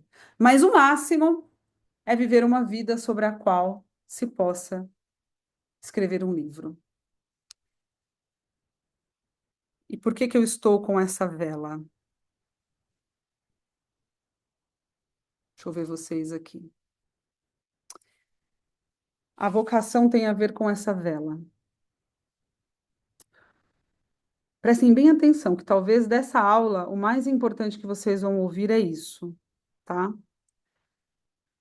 O que que acontece com a vela quando ela queima? Escrevam aí no chat para mim. O que que acontece com a vela? Ela morre, a chama se apaga, Ela, chega na sua finitude. ela chega na sua finitude, ela se consome, né, Nath? Exa- A gente, Exatamente, Carol. nossos talentos, os nossos superpoderes, aquilo pelo qual Deus nos colocou nesse mundo, porque eu acredito que a gente nasce para alguma coisa, ele tem a intenção de jogar luz no mundo. Só que para jogar luz no mundo, a gente precisa se consumir. a gente precisa se doar neste nível que a vela se doa. Ela se consome até o fim para continuar dando luz. Então, para viver a vocação é necessário muita disposição. A disposição de se sentir a dor, de trabalhar, de entender que essa luz não é para ela, para a vela, mas essa luz é para iluminar a vida de alguém. E ela se consome, ela se desgasta. E aí é uma escolha, né? É uma escolha. Então, viver a tua vocação. Gostaria que vocês ficassem com essa imagem no imaginário de vocês. Sempre que vocês estiverem, que alguém chamar o nome de vocês, Pablo, Ana, Lauren, Andréia, Luana, Patrícia, sempre que alguém chama o teu nome, essa pessoa está te convocando. Ela está te convocando para você se doar, para você se consumir e iluminar de algum modo a vida de alguém. E se você fizer isso com seus dons e talentos, melhor ainda. Bom, eu gostaria de ouvir e responder algumas perguntas de vocês aqui. Eu vou voltar no chat. Se vocês quiserem abrir o microfone para me perguntar, eu vou amar ouvir vocês. O Henrique tinha feito uma pergunta aqui também. Quero agradecer as pessoas que ficaram até agora. Que delícia. E aí, né, falando de Vocari, que é o meu método de... Eu falo de carreira, mas é porque ele dá um enfoque no final na carreira, porque toda a metodologia está em busca de você reconhecer os seus talentos e vocacioná-los. Mas eu cuido da parte espiritual, eu cuido da parte relacional, da parte pessoal. Eu tento fazer com que essas áreas estejam em harmonia para você ter gás, né, de seguir. Então, tudo isso que eu falei hoje é tratado na mentoria de forma muito mais intensa, né? Muito mais focada, claro, na tua individualidade. E por que que eu decidi abrir essa aula? Porque hoje eu dou aula, eu faço o Vocari de modo individual, particular. Então, eu atendo um por um. E faz um tempo que as pessoas vêm me convocando, né? Porque eu tenho pessoas que não conseguem, de fato, pagar um Vocari é, individual, me convocando a fazer um Vocari para um grupo, né? Para as pessoas trocarem, participarem. E eu falei, eu vou dar esta aula, e se as pessoas se sentirem convocadas, se elas estiverem nesse momento, eu serei uma ponte de apoio para ajudá-las nesse momento, né? E, e é isso. Dia 5 a gente vai lançar o Vocari. Esse Vocari vai ter apenas 30 datas, 30. Oi, pode falar. Ah, tá. Terão apenas 30 vagas, eu não vou abrir mais do que isso, porque eu quero continuar dando um atendimento particular, individualizado, olhando ali um por um, mas a gente vai fazer um trabalho em grupo, porque a gente vai compartilhar nossas dores, a gente vai compartilhar nossas dúvidas. Então, por isso que é somente para 30 pessoas para manter a qualidade. E essa aula era para conectar minha chama com o chamado lá fora, caso vocês estejam nesse momento. E aí eu queria ouvir, o Arthur me mandou aqui as perguntas de vocês. Carol, uma dúvida aqui. Muitas vezes vejo que não percebemos esse chamado. Você irá aprofundar? Henrique, a gente não percebe, Henrique ainda está aí? Henrique, a gente não percebe porque a gente está distraído. Porque a gente está distraído com várias coisas. Com excesso de trabalho, com a falta de conexão espiritual, né? Quando a gente fala de conexão espiritual, o Vitor fala que nós somos um ser biopsíquico espiritual. Ele não está falando de religião. Ele não está aqui querendo trazer uma doutrina religiosa. Ele está falando que o nosso campo espiritual, ele está acima da matéria, né? Que é a nossa consciência. E a gente adormece muitas vezes esse estado de consciência por conta do dia a dia, por conta, né, das coisas que vão nos acontecendo. A gente está vivendo muito no automático. Então, você não consegue responder porque você não consegue ouvir essa bússola, essa vozinha que fica, que tipo o grilo falante do Pinóquio, tem uma vozinha que fica ali te convocando e a gente se distrai. Então, a ideia é que você faça mais exames de consciência diariamente antes de dormir.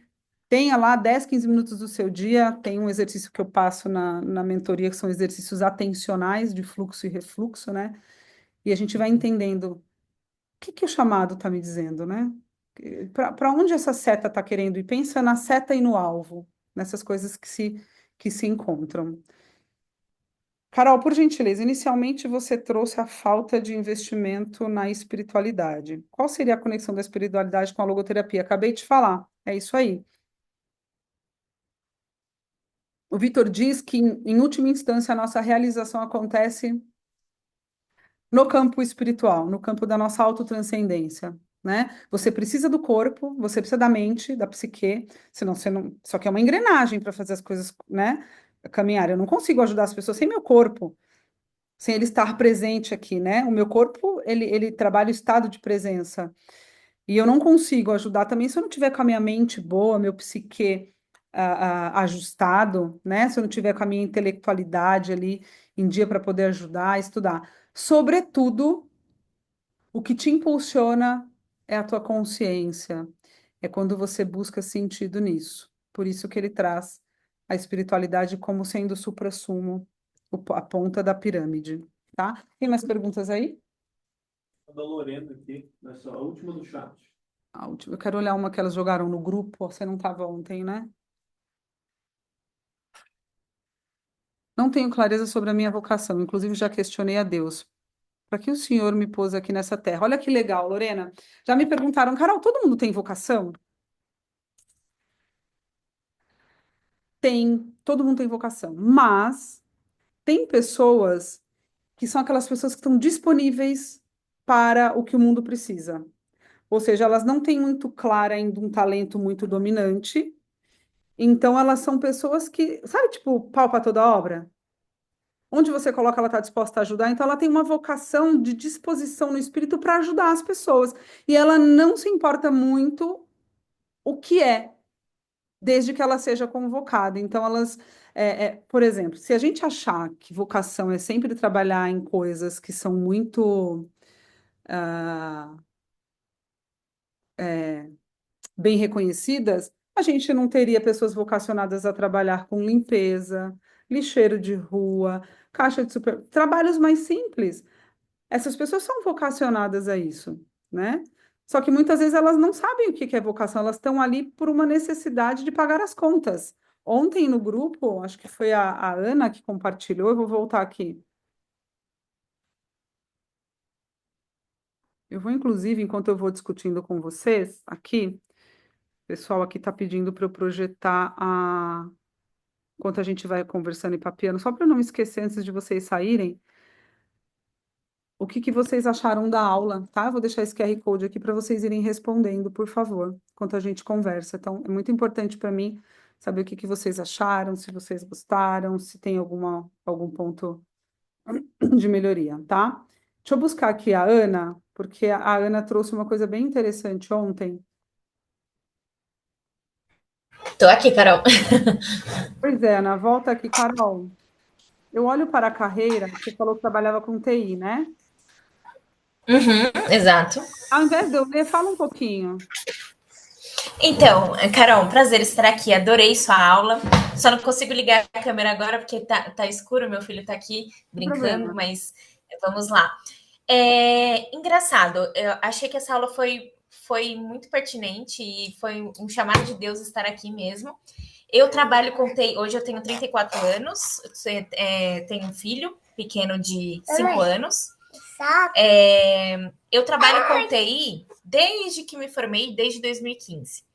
Mas depois que meu filho nasceu, e até mesmo antes, eu noto um chamado ou uma facilidade até na parte de comunicação, letras, literatura, educação como um todo.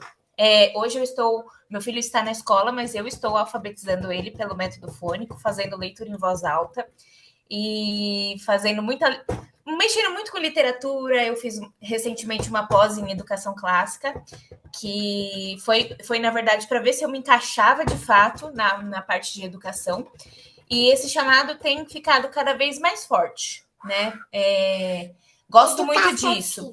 E em relação à TI, eu estou precisamente para pagar contas. Essa é a realidade. Mas faço meu trabalho muito bem, graças a Deus, tenho entregas boas. O reconhecimento não vem, mas isso é um problema mais interno do que do que de fato um problema que atinge, mas não tem um reconhecimento financeiro hoje grande, né? E é isso, Carol. Mais ou menos isso. E uma coisa interessante, Ana, obrigada por abrir o microfone Imagina e que falar. isso. Quando você fala eu trabalho para pagar as contas, isso é muito digno, tá? Não é um problema. Pelo contrário, você precisa ter a tua autorresponsabilidade para dar conta de cuidar da tua família, né? De sobreviver, para atender aquela necessidade mínima e básica, né? De sustento. Então, é muito digno da tua parte. O que eu sempre falo quando a pessoa me procura para uma transição de carreira é assim: você não pode abandonar o que você tem agora se você não tem uma segurança. Eu não posso ser irresponsável de sugerir uma transição se a pessoa não tem ali uma estrutura mínima para dar conta dessa transição, tá? Senão eu arrumo um outro problema, uma outra Exato, angústia, exato. um outro sofrimento, Perfeitamente. né? E eu também não gosto, acho que a Lorena mandou ontem, né, uma resposta dessa transição de carreira o tempo todo, toda hora você que está indo para um lugar para ficar se testando. Também não considero que isso seja um lugar.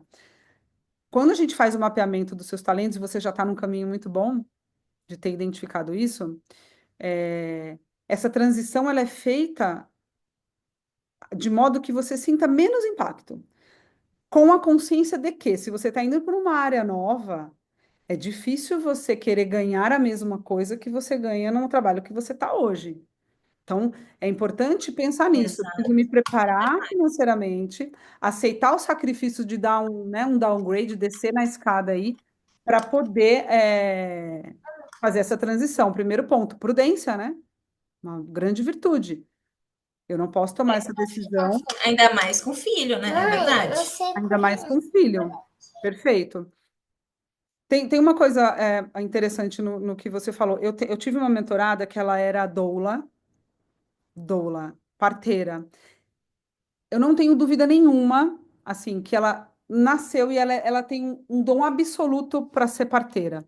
Tanto é que ela queria ser obstetra, a mãe dela não deixou, falou para ela ser fisioterapeuta, aí ela foi ser fisioterapeuta. Eu vou contar a história dela numa live que eu vou fazer nos próximos dias, tá? Bem interessante. Legal. Ela foi fazer fisioterapia, não gostou da profissão, aí não foi obstetra, mas virou parteira. Olha que louco. Caramba. Ela fez mais de 50 partos. Ela falava, Carol, eu amava tanto fazer isso. E liberava até sensação. Eu sentia a ocitocina no meu corpo, a sensação de prazer, quando ela fazia o parto. Só que começou a virar um problema na vida dela. Depois eu coloco a R-Code aqui de novo, quero ver vocês. Ela começou a não ter mais tempo para as crianças, ela tem 2 filhos, porque toda hora ela tinha que correr para atender um parto, parteira não tem horário. Parteira, pô, chamou no relógio, eu tenho que ir.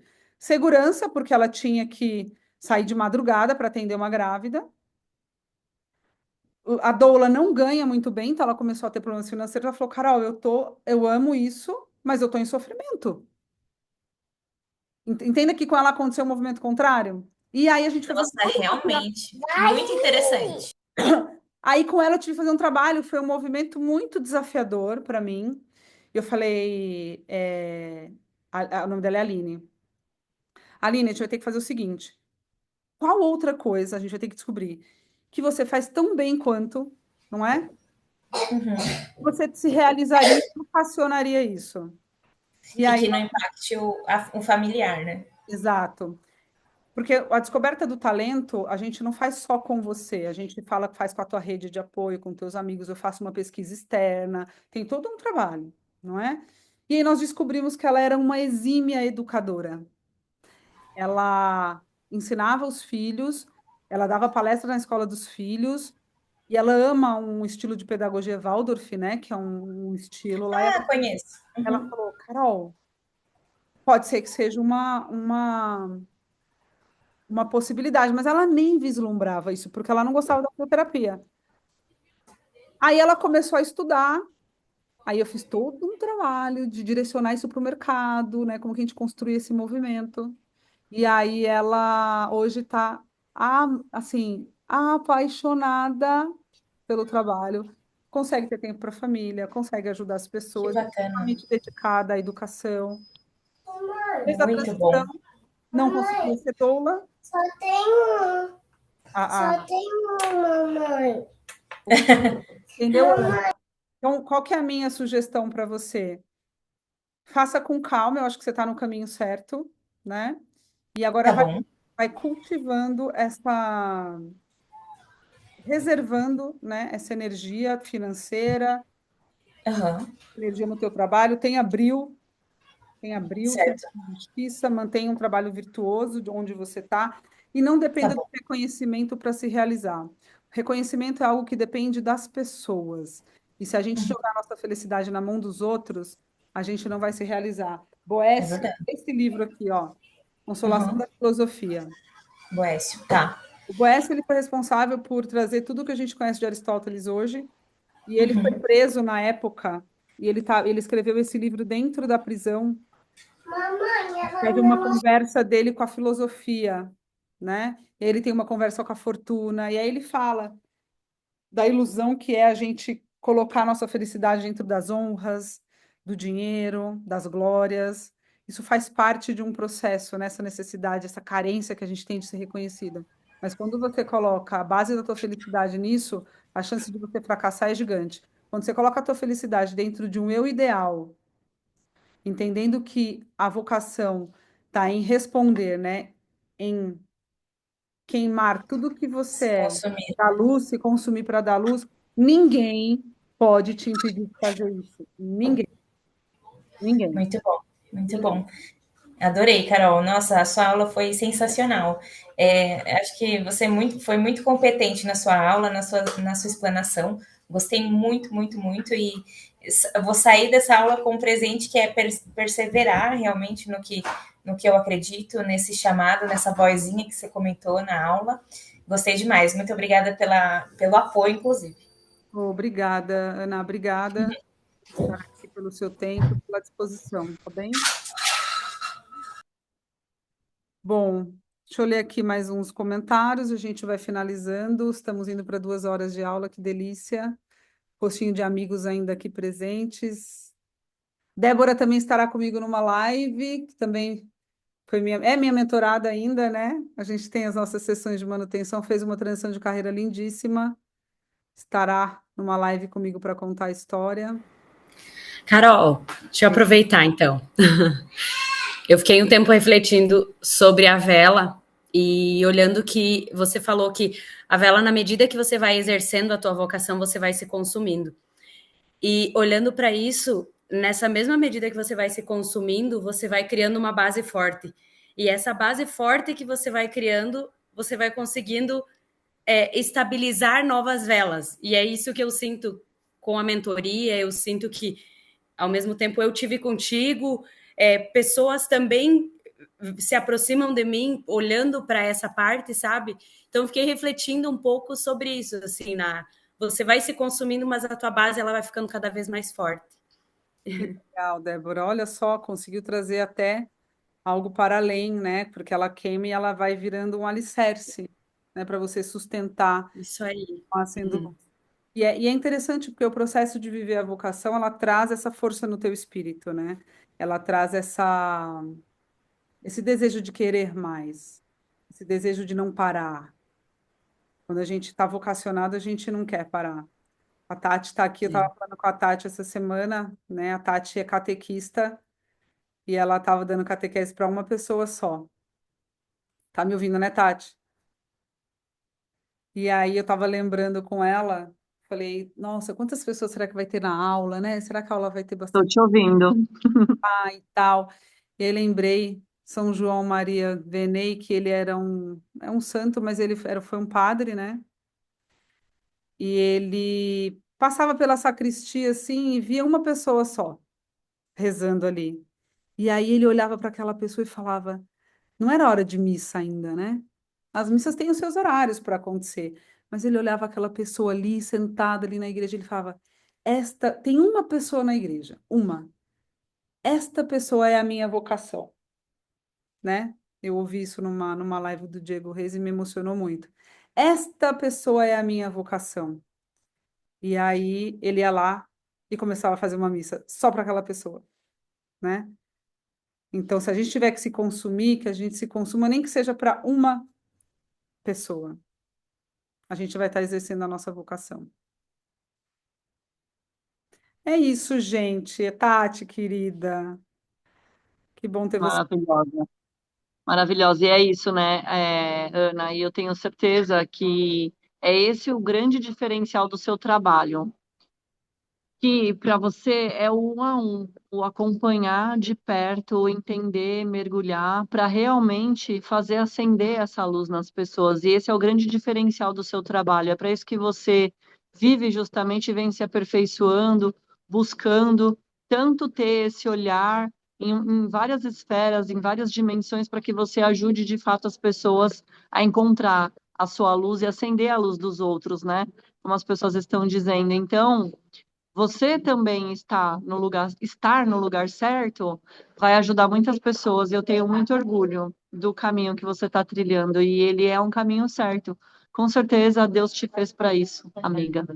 Ah, obrigada. Muito, muito, muito obrigada, Tati. Você faz parte dessa jornada. A Tati também é mentora, educadora, trabalhamos juntos no mercado financeiro durante anos. Uma irmã de coração está aqui e nessa jornada dividindo esse sentido, né? Nossa vida cheia de sentido. Obrigada, amiga, por estar aqui. Muito bom. Estarei sempre ao seu lado. Vou, amiga. Os últimos recados, né? Dia 5. Então, quem quiser e tiver interesse em ficar no grupo que está aberto lá no WhatsApp, aquele grupo vai se transformar numa lista de espera, porque o carrinho vai abrir no dia 5 e como só são 30 vagas para o Vocari, a gente vai avisar primeiro quem está no grupo, né? Que esteve aqui, que tem interesse em participar. E dia 5 a gente abre e vocês terão essa preferência, né, de conseguir entrar no Vocari caso seja o momento de vocês, tá bom? Muito obrigada, que Deus abençoe todos vocês. Estou muito feliz com essa aula, estava ansiosa, e no final deu tudo certo. Que bom ter a presença, a graça da presença de vocês aqui, viu?